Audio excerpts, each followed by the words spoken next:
time that Confessions was coming out. Usher's Confessions. And I was like, you know what? I really, really want that CD. And I'm the type that didn't want to ask for the money to get it. I wanted to earn it and figure it out, but I couldn't figure out enough money to get it from the store, because that's in Maryland. But I could get it from the flea market. So I went to the flea market, got the bootleg copy, and put it in my tape deck. And the first song I hear is Forever My Lady. And I'm like, what? That's not Usher Confessions. What is this? So it happened to be the best of album of Jodeci in the Usher Confessions case. And I played that, and I was like, whoa.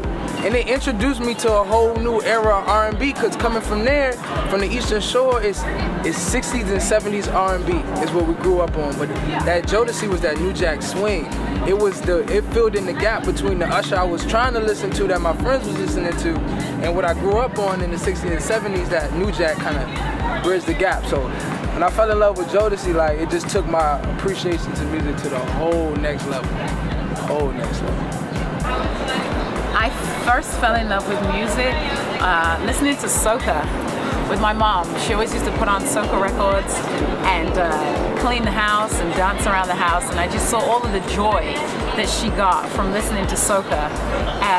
And then when I went to Carnival for the first time in Trinidad, it was just really a great experience. Just the way that everybody was so happy and really enjoying the music and the atmosphere and how much they loved it, and just making music with car wheels and pieces of sticks and anything that would make a sound was just like so wonderful for them. And I think that's when I first fell in love with music. It was great.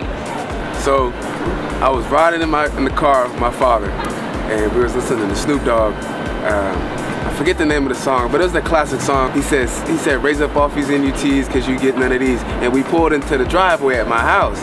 And my mom was just happened to be bringing in the groceries, and she went crazy, like, you don't need to be listening to that. At the time, I had no idea what Snoop was talking about. Later, I was like, oh, that's why Mom was mad. But I remember how happy he was when he was listening to the music, and because he was happy, I was happy, we was enjoying it.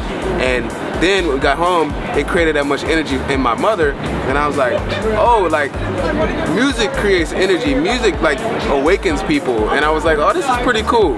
My father used to have a record player in our basement at my grandmother's house. And he used to constantly play This Is a Man's World by James Brown.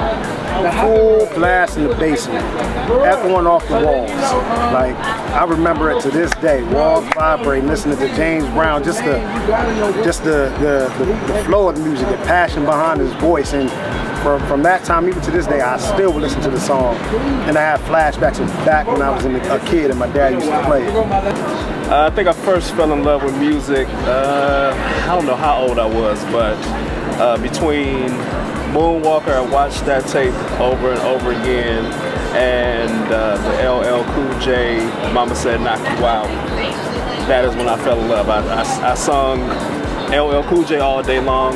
I was told I looked like him at a point when I was younger, so it kind of made me attracted to that. And then the Moonwalker just ran into the ground. I mean, I don't even know where that tape is. I wish I could still find it because I love that whole aesthetic. But music to me is just, it's everything.